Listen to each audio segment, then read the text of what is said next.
In life, we often think we have endless time to show love and gratitude, but what happens when the clock suddenly stops? Elias was a kind man, but a busy one. He worked long hours, chasing a future he hoped would be beautiful. He lived with his grandmother, Elara, whose hands were always busy knitting and whose spirit was always full of quiet joy. Every day, before he left, Elias would see her sitting by the window. He loved her, of course, but he was always in a hurry.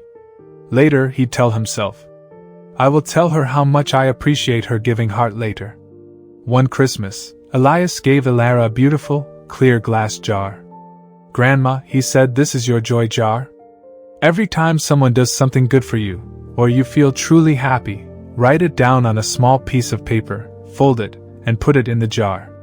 We will open it next year." Elara's eyes sparkled. "What a wonderful idea, my boy." A jar of gratitude. The next few months flew by. Elias was busy. He missed calls. He put off family dinners. He saw the jar on the mantelpiece, and it seemed to be filling. Each time he saw it, a small voice whispered, "Go slow. Talk to her. Help her fill it."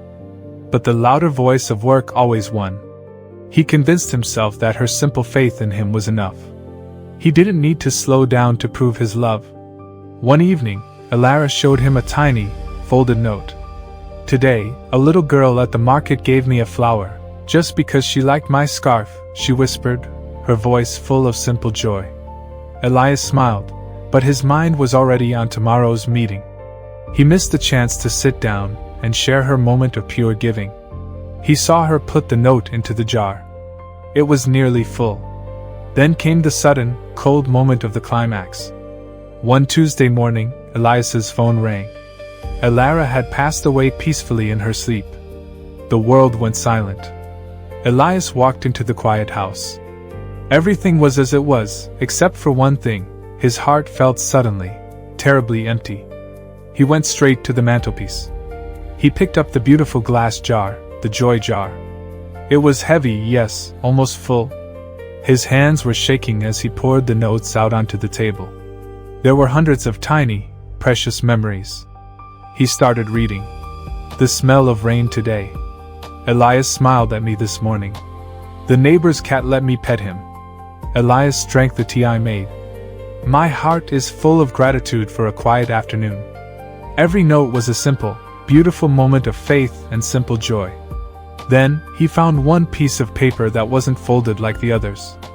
It was a small, smooth card with Elara's familiar, shaky handwriting. It was a note to him. "My dearest Elias," the note began. "The jar is full of good things. But my greatest wish was to read them with you.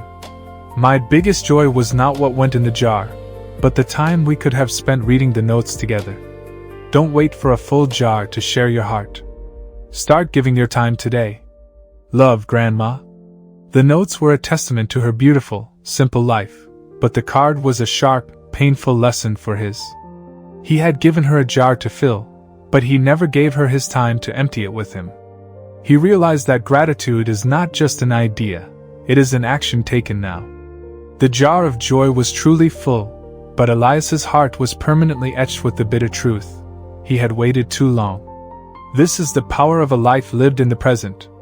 Don't wait for a perfect time or a full jar to show your love and gratitude. The time you put off is the time you lose forever. Let this moment be your change.